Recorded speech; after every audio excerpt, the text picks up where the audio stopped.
বেশি কিছু রান্না করতে ইচ্ছে না করলে সেদিন আমি শর্টকাটে এই ডিমের কোরমাটি তৈরি করে নিই। খুবই অল্প উপকরণে আর খুবই মজার ডিমের কোরমাটি সহজে তৈরি করে নেওয়া যায়। এখানে আমি কিছু ডিম নিয়ে সিদ্ধ করে পরিষ্কার করে এখন মাঝখান দিয়ে কাট দিয়ে দিব, যাতে মশলাগুলো ভালোভাবে এতে ঢোকে। এখানে সবকটা ডিমকে আমি এভাবে কাট দিয়ে নিচ্ছি। তারপর একটি হাঁড়িতে তেল দিয়ে এখানে সমস্ত গরম মশলাগুলো দিয়ে দিব, তেজপাতা, দারচিনি, তারপর বেশি করে দিব পেঁয়াজ বাটা, তারপর দিব রসুন বাটা, রসুন আদা বাটা দুটোই আছে এখানে। তারপর দিচ্ছি কাঁচামরিচ বাটা, এটা সবগুলো 1 চামচ করে। রসুন আদা বাটাও একটু পরিমাণ বেশি, আর পেঁয়াজটাও প্রায় হাফ কাপ পরিমাণ।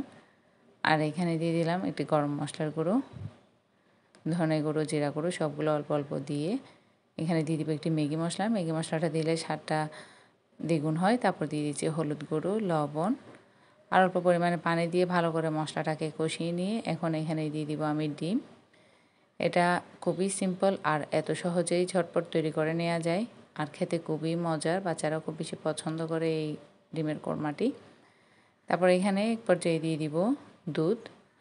গুঁড়া দুধকে তরল করেও দিতে পারেন বা গরুর দুধও দেওয়া যাবে, যে কোনো দুধই, ফুল ক্রিম দুধ দিয়ে এটাকে সিদ্ধ করে নিলে খুবই মজার হয় খেতে। আর এটা হচ্ছে পোলাও পাতা বা ভাত পাতা, এটা দিলে একটা আলাদা খুবই সুঘ্রাণ আসে।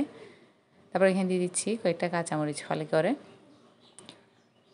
তারপরে এখানে এই তো সহজেই তৈরি হয়ে গেল ডিমের কোরমা।